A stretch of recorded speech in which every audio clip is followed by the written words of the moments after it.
മദ്യപിക്കുന്നത് പാപമാണോ? ഞാൻ father Edward George, clinical psychologist, Santhula trust hospital, Koothattukulam. നമ്മുടെ നാട്ടിൽ ഏറെ പേര് ചോദിക്കുന്ന ഒരു ചോദ്യമാണ് മദ്യപിക്കുന്നത് പാപമാണോ? ചില ആളുകൾ ചോദിക്കാറുണ്ട്, എത്ര പെഗ് അടിക്കാം? മദ്യപാനം പാപമാണെന്ന വിചാരം എനിക്കില്ല. മദ്യപിക്കുന്നത് ചിലപ്പോഴെല്ലാം രോഗമാണെന്നുള്ള നിലപാടാണ് എനിക്കുള്ളത്. സാധാരണ ആളുകൾ വല്ലപ്പോഴും ഒരു പെഗ് അടിക്കുന്നത് ഒരു കുഴപ്പവും ഉണ്ടാക്കാറില്ല. അവരുടെ ശരീരത്തിനോ അവരുടെ മനസ്സിനോ അവരുടെ കുടുംബത്തിനോ അവരുടെ തൊഴിലിനോ അവരുടെ സാമൂഹ്യ ജീവിതത്തിനോ ഒന്നും ഒരു പ്രശ്നവും ഉണ്ടാകാത്ത വിധം വല്ലപ്പോഴും ഒരു പെഗ് രണ്ട് പെഗോ കുടിക്കുന്നത് ഒരു പ്രശ്നമായി കാണേണ്ടതില്ല. പക്ഷേ അമിത മദ്യപാനം, അതാണ് പ്രശ്നം, അതാണ് രോഗം. ലോകാരോഗ്യ സംഘടന പറയുന്നു, ഒരാൾക്ക് പൂർണ്ണ ആരോഗ്യവാനായ ഒരു പുരുഷന് 3 ഡ്രിങ്ക് വരെ കുടിക്കാമെന്ന്. ഒരു ഡ്രിങ്ക് എന്ന് പറഞ്ഞാൽ 30 മില്ലിയാണ്. അതായത് 3 ഡ്രിങ്ക് എന്ന് പറഞ്ഞാൽ 90 മില്ലി വരെ ആൽക്കഹോൾ ഒരാൾ 24 മണിക്കൂറിനുള്ളിൽ കുടിക്കുന്നത് അക്സെപ്റ്റബിളാണ് എന്നാണ്, ആരോഗ്യപരമാണ് എന്നാണ് ലോകാരോഗ്യ സംഘടന പറയുന്നത്.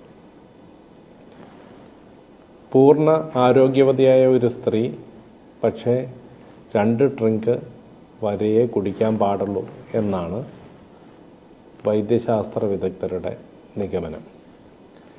ഏതായാലും ഈ കഴിഞ്ഞ ദിവസം എന്നെ കാണാൻ വന്ന ഒരാൾ എന്നോട് പറഞ്ഞു, ഞാൻ മദ്യത്തിന് അടിമയല്ല, എനിക്ക് മദ്യപിച്ചാൽ നാക്ക് കുഴയുന്നില്ല, മദ്യപിച്ചിട്ട് വാഹനം ഓടിച്ചിട്ട് അപകടം വരുന്നില്ല, ഞാൻ 20 കിലോമീറ്റർ ദൂരം ഇപ്പോൾ വാഹനം ഓടിച്ച് ഇവിടെ എത്തിയത് 12 പെഗ് കുടിച്ചിട്ടാണ്. എൻ്റെ കാല് നിലത്തുറയ്ക്കുന്നുണ്ട്, എൻ്റെ സംസാരം വലിയ രീതിയിലൊന്നും കുഴയുന്നില്ല, എനിക്ക് വലിയ പ്രശ്നമൊന്നുമില്ല. എന്നിട്ടും എൻ്റെ മാതാപിതാക്കൾ പറയുന്നു ഞാൻ മദ്യത്തിന് അടിമയാണ് എന്ന്. ഇതാണ് സത്യം. 3 പെഗ്ഗിലധികം കുടിക്കാൻ സാധിക്കുന്നവർ മനസ്സിലാക്കുക, നിങ്ങൾ കുടിക്കാൻ അർഹരല്ല. നിങ്ങൾക്ക് കുടിക്കാനുള്ള ശാരീരിക മാനസിക പക്വതയില്ല.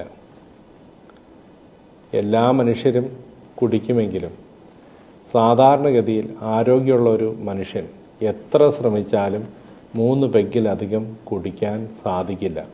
3 പെഗ് ആവുമ്പോഴേക്കും അവരുടെ ശരീരം അതിനോട് പ്രതികരിച്ച് ഒന്നുകിൽ അവർ ബോധം കെട്ടുപോകും, ഇല്ലെങ്കിൽ ഛർദ്ദിക്കാൻ തുടങ്ങും. നമ്മുടെ ശരീരത്തിന് 3 പെഗ്ഗിലധികം ഉൾക്കൊള്ളാതിരിക്കാൻ, ശരീരം സ്വീകരിക്കാതിരിക്കാനുള്ള മെക്കാനിസം നമ്മുടെ ശരീരത്തിൽ തന്നെയുണ്ട്.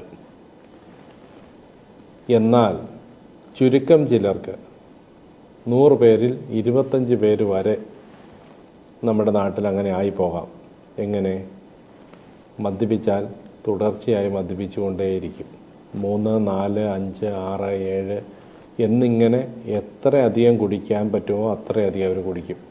ഈ അവസ്ഥ രോഗാവസ്ഥയാണ്. അതായത് 3 പെഗ് ആവുമ്പോഴേക്കെങ്കിലും നമ്മുടെ ശരീരം മദ്യത്തെ റിജക്റ്റ് ചെയ്ത് മദ്യം ഉപയോഗിക്കാനാവാത്ത അവസ്ഥ നമ്മുടെ ശരീരത്തിൽ ഉണ്ടാകുന്നില്ലെങ്കിൽ ആ അവസ്ഥയാണ് മദ്യാസക്ത രോഗം എന്ന് പറയുന്നത്. ഇതൊരു രോഗമാണ്, എല്ലാവർക്കും സാധിക്കുന്ന ഒരു കാര്യമല്ല.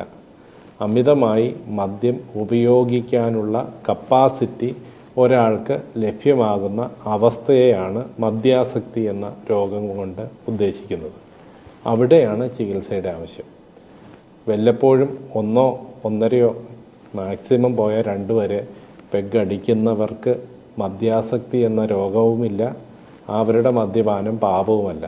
പക്ഷേ സ്വന്തം ശരീരത്തെ, സ്വന്തം മനസ്സിനെ, സ്വന്തം തൊഴിലിനെ, സ്വന്തം കുടുംബത്തെ ബുദ്ധിമുട്ടിക്കുന്ന വിധത്തിൽ 3 പെഗ്ഗിലധികം മദ്യം ദിവസവും ഉപയോഗിക്കുമ്പോൾ, അല്ലെങ്കിൽ ഉപയോഗിക്കുമ്പോഴെല്ലാം അമിതമായി മദ്യപിക്കുമ്പോൾ അത് രോഗമാണ്. ചികിത്സ തേടേണ്ട ഒരു ചികിത്സ അർഹിക്കുന്ന ഒരു രോഗിയാണ് അയാൾ. തീർച്ചയായിട്ടും അങ്ങനെയുള്ളവരെ രോഗചികിത്സ തേടണം. തീർച്ചയായിട്ടും ഈ രോഗവിമുക്തി കൊണ്ട് മാത്രമേ അവർക്കൊരു സാധാരണ ജീവിതം നയിക്കാൻ സാധിക്കുകയുള്ളൂ.